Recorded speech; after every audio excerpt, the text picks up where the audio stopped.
So Ways consists of 4 works, which I've been making in Bangladesh over the last 2 years. Procedurally, it's really about how to live my life. And what that means is how to live it with focus and sensorially, how to be happy when things are very chaotic and difficult to structure. And so there's very little space between the process that we use and the way we try to live our lives. There's a lot of parity between the two. So things like Zen Buddhist practice, for example, or its theoretical underpinnings, like Taoism, have developed over a long period of time practices and tools and techniques of being present, of feeling and sensing. And I just thought that the medium of film really lent itself to exactly that, which is nearly a direct representation of what is being seen, second heard, but through the combination of the two of what's being felt. So that's what the process really develops out of. It's a method that tends towards simplicity and away from complexity rather than the other way. So we try to do simpler and simpler things of just observing, but when you look back at the work, in the end it didn't end up being so much of observing what's out there, but observing how you observe and what you're attracted to in the world. And then once you're attracted to something, how you look at that thing and how you hear that thing. And that's something that we try to really refine through the process. I think we really want to delve into the idea of the miniature, the density of the frame, and I think we could go out of observing into that. I think just for the sake of the audience in the interview, maybe it might be a nice introduction to talk about what it means to observe you're observing, or to observe simply. So maybe describe that scenario where you spend 6 hours walking backwards. So actually, even if you try to live a very simple life, life has a tendency to complexify things. So even in terms of our process, the different works in the show, and there's 4 different works, all have slightly different processes. And what we've often found is if you go in without concepts or a very simple concept, well then the work then develops out of what it is that you find in front of you, what it is that you find yourself in. And the work becomes coloured by that. And the work becomes structured by that. And that lends itself to not only the editing, which you might think is the obvious place where something like that might work because you're looking at images and you're selecting them, but it also, and the bit we're really interested in as well, is how does that affect the way you move through the world. So when I'm carrying the camera or the sound guys next to me, it's how do you empty yourself of conceptual things. And actually that's not too hard to do if you let yourself go, and the environment is kinetic enough, dense enough, meaningful enough, which life often is. And if you're open to that, or even it goes a little bit further to Buber has this concept of I-thou, and the concept of love developed out of the Christian ideas of grace. And I think that's something we really try to feel, which is a type of deep love for the world, a deep connection to the world, and then see how that works itself through the technical infrastructure and apparatus that we have. So you're trying to have a very open I and thou connection with the world. I think we should talk about going to Bangladesh and your desire to go there and what you saw. I find our lives in the West since the Enlightenment, I think, as we've moved to further and further technical mastery of our world, what it's done is it's abstracted us away from a lot of things. You still go out into the street and get hit, and you'll get hit by, you know, a tram. But it's unlikely that might happen because we have all these safety things to help with that. We've got traffic lights, we've got edges to the road, etc., etc. A place like Bangladesh is lacking a lot of those things. So it's a lot more unstructured. And so your connection to the world, you have a lot less, there's just a lot less barriers to work. So for the kind of project that we're trying to do, that there's two aspects to it. One is the lack of barriers, but the other is just the level of chaos and density and kineticism, which is what you're ordering. You know, there's a lot for you to look at. So if you're trying to figure out who it is that you are and the way you look and focus, there's a lot more subject to point yourself towards. And the subjects that you do find end up having a wider range. You see people getting hurt, you see all the time. I ride a motorbike there, and the tolerances are so low. And the variety of things you have to deal with is so high. And that's great for a camera, and that's great for audio equipment, because then you end up piling up a lot of things to then do the second part, which is selection and construction. The spirituality in Bangladesh, which you're looking at, what is it, and what draws you to it? Well, it's a vast plethora of things, and you need a way in. And the way in for me is process, is what are the actual steps involved in what we term spiritual religious practice. Not because I want to really consider faith, although that's a very interesting thing, and I talked about a certain level of faith in our process itself of believing in the world.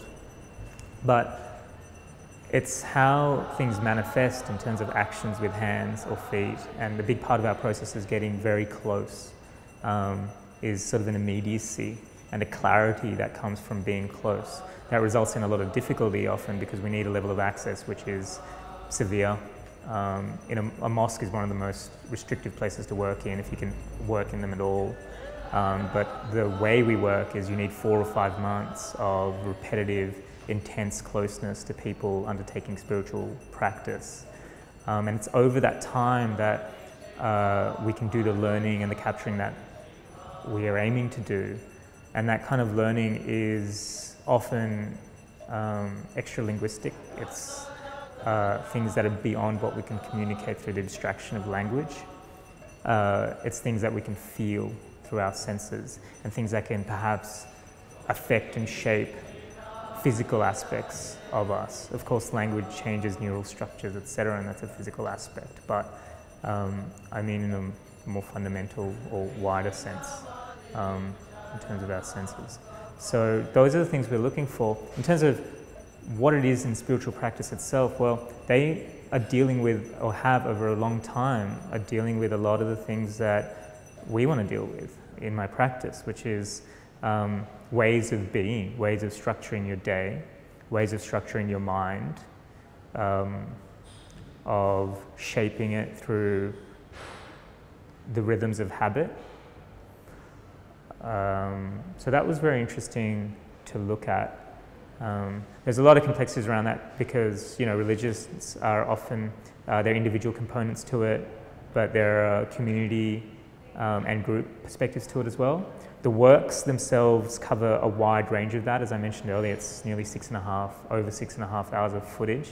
And the 4 works can probably be split up into 3 different sections. There's one work, Vastness, which deals with a man's life and his spiritual practice over a certain period of time. It's a mix of experimental, fictional, and documentary methodologies, providing nearly a tripartite look into the process of making that work. But then there's Torsions, which is a single-channel work, 2-part set at festivals, which is really kinetic and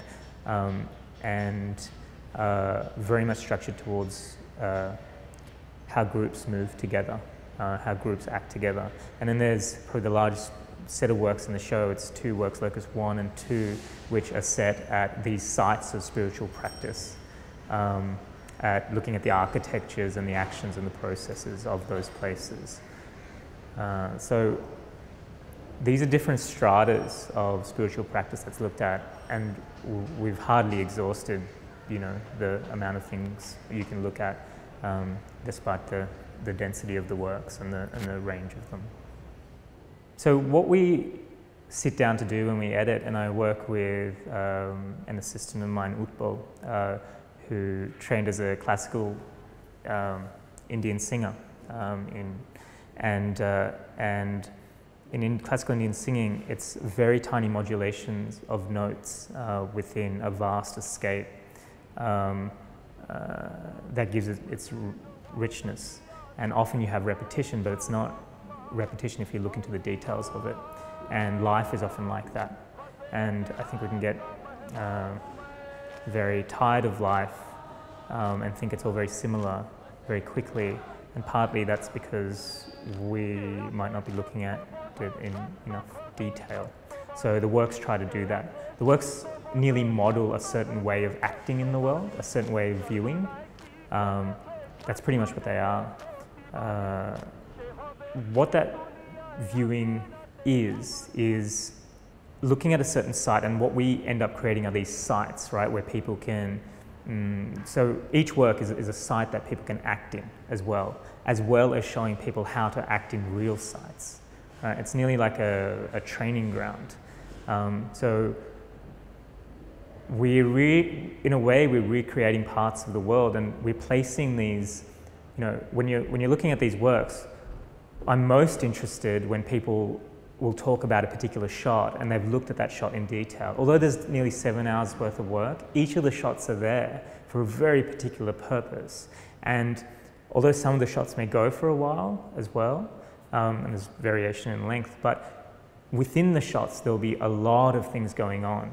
And because we don't have narrative structures, what happens there is a flattening of the frame, and then everything in the frame starts mattering rather than, you know, the guy who's the hero, and everything else becomes background. We don't have that. We've got a far more flattened, you know, the background, foreground are far more flattened, so we can play with a lot more aspects.